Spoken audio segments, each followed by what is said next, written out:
Arktik. Sebuah wilayah beku yang jauh, namun semakin menjadi medan persaingan geopolitik global yang hangat. Kenapa sebuah negara seperti China, yang terletak ribuan kilometer dari kutub utara, mendakwa dirinya sebagai negara hampir Arktik? Dan apakah implikasi agenda kutub utaranya terhadap kita di Asia Tenggara? Beijing telah melancarkan strategi yang dipanggil Jalan Sutra Kutub, secara aktif mengintegrasikan Arktik ke dalam inisiatif jalur dan jalan mereka.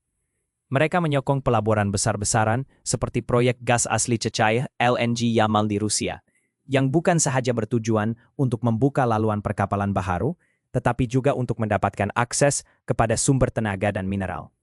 Naratif rasmi Cina menggambarkan ini sebagai kerjasama ekonomi semata-mata, berlandaskan faedah bersama dan penyelidikan saintifik semata-mata. Namun, dakwaan Cina sebagai negara hampir Arktik adalah pernyataan yang strategik, bukan geografi.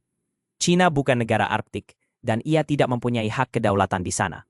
Sebaliknya, ia adalah percobaan terang-terangan untuk menjustifikasikan kehadiran dan tuntutan pengaruhnya di rantau yang secara tradisinya diuruskan oleh 8 negara pesisir Arktik.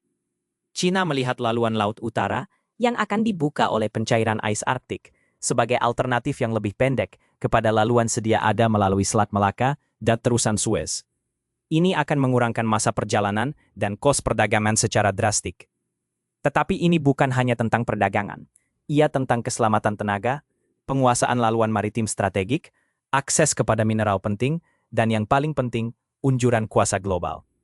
Sama seperti kita telah melihat bagaimana Cina memanipulasi naratif sejarah untuk menjustifikasikan tuntutan tidak sah di Laut Cina Selatan yang jauh dari pantai mereka. Ambisi Arktiknya menunjukkan corak yang sama. Keinginan untuk membentuk semula perintah antara bangsa mengikut keutamaannya sendiri, seringkali dengan mengabaikan norma-norma sedia ada dan kedaulatan negara lain. Pola tingkah laku ini menimbulkan persoalan penting bagi negara-negara kecil di mana-mana jua, termasuk di Asia Tenggara. Apabila sebuah kuasa besar mencari jalan untuk menegaskan kepentingannya di luar sempadan tradisionalnya dan di wilayah antara bangsa, ia memerlukan penelitian yang teliti. Kedaulatan negara dan pematuhan undang-undang antara bangsa adalah asas kestabilan dan kemakmuran bagi kita semua.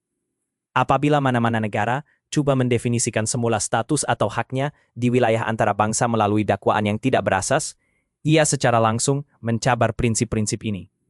Bagi negara-negara ASEAN, memahami dan mengenal pasti corak operasi maklumat dan percobaan untuk mengikis kedaulatan ini dari Laut Cina Selatan